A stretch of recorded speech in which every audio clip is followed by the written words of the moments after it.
Hey guys, so today's subject is a little bit different. Today, with the election coming up, I'd like to talk about politics. Oh no, not really. I'm not going to try to convince you of any political views. I'm going to talk about how I've minimized or moved beyond my political ideals. So, I had kind of an interesting background, I'd say, for most people. I was raised very conservative and started out as a young adult very Republican. And being an artist, I was exposed to the art community, so I sort of slowly evolved into being quite liberal and being very passionate. I was very passionate when I was a Republican, and I was very, very passionate when I was a Democrat as well.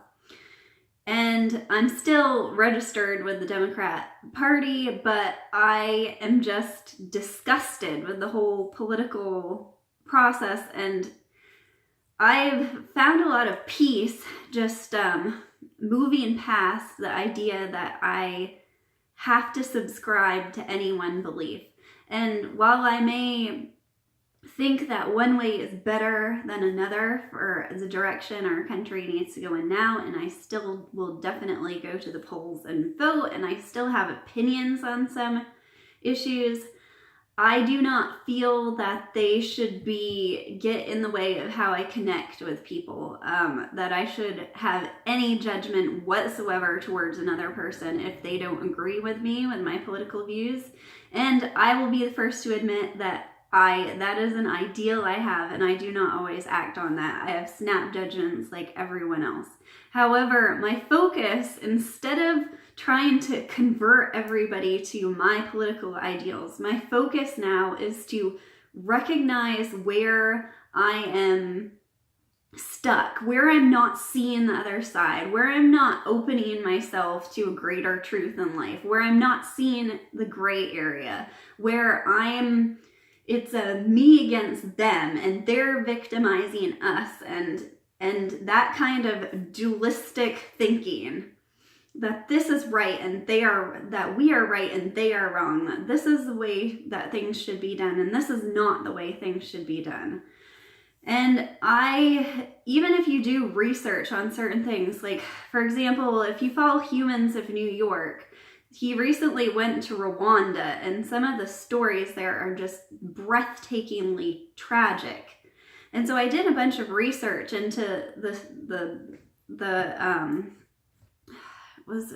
I don't know if you call it a civil war, but the genocide that happened there and why it happened and why nothing was done about it. And this was during Bill Clinton's presidency, and he as a Democrat was somebody who thought of himself as someone who shouldn't go to war, who shouldn't intervene in things.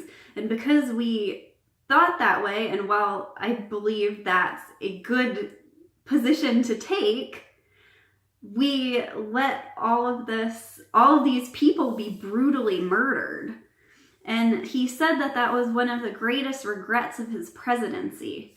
And so it dawned on me the idea that we can so desperately want one person to be president of our country and so desperately not want another. And yet they can still, just by having certain ideals or certain circumstances happen, make really big mistakes in that presidency. And it may be that the person whose ideals that you completely disagree with would do a better job at that time than the person you really wanted as a president. We can't see the future. We can't see every decision that every politician's going to make. We can't see every single person that every single law is going to affect in some certain way. Whenever you make a law, whenever you make a decision to go to war, to not go to war, you're hurting people. And you're helping other people. And you have to decide who you're going to hurt and who you're going to help. And while I do believe that we need to help people who cannot help themselves and maybe stop helping those who really can help themselves a little less, I don't believe in making it something that I want to go to war with against other people for. It's not worth me ruining my peace in life for having that ideal.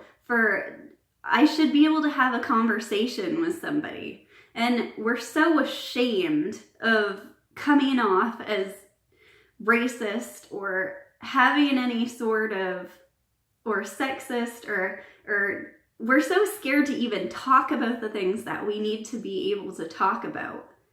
And if we could just be open and accepting to people first and foremost, a lot of problems, I think, would just fall away. And I think our political system is so complicated that for us to know what's right is not even possible. And so,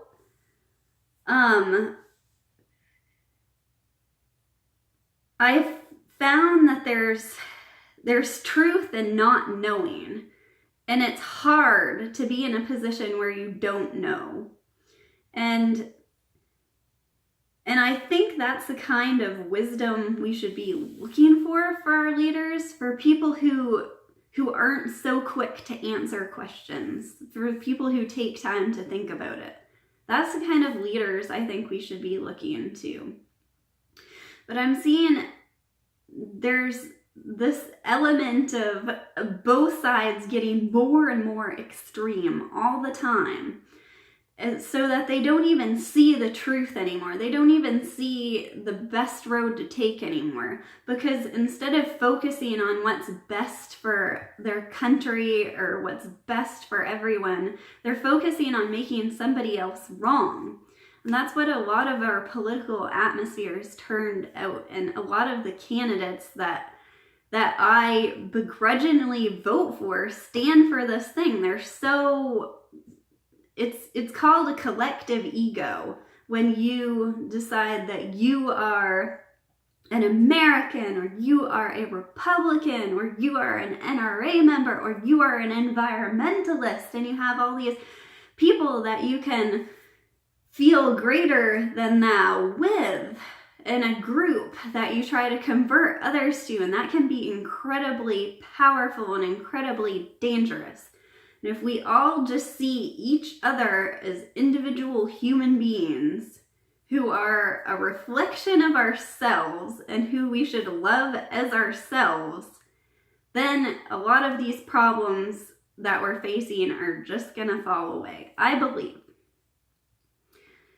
And it's hard to accept that something you hate so bad is part of yourself or part of the truth. And I can see how Republicans, how it's wrong. In the past, I've had people give things that were mine to give away without asking me. And it hurt a lot. And I understand the Republicans' point of view about that and how that shouldn't happen to people. And yet, I also understand having privilege and having people who have a leg up all the time, and all they get is more and more and more. And people are just, those who don't have are forgotten. And both of those are problems, and both are things. And there's also the liberal who thinks that he takes somebody else's money to do something good and says, there, I did something good. And there's wrong in that. There's wrong in him saying that he did that himself. But there's so much wrong in the Republican businessman who says that he's a self-made man when he uses the roads that we all paid for, and in the past that people broke their backs trying to build, like when they were railroads, and all of the education and the teachers who got paid nothing to give him his education, and he says he made himself. We're all wrong, and we all forget ourselves, and we need to realize that we're all one. And so when you're voting Democrat or Republican, remember that that's a dualism, and all dualisms are false, and it's all the same thing. And make your decisions the best you can and be at peace. That's my advice. Thanks for watching. Bye.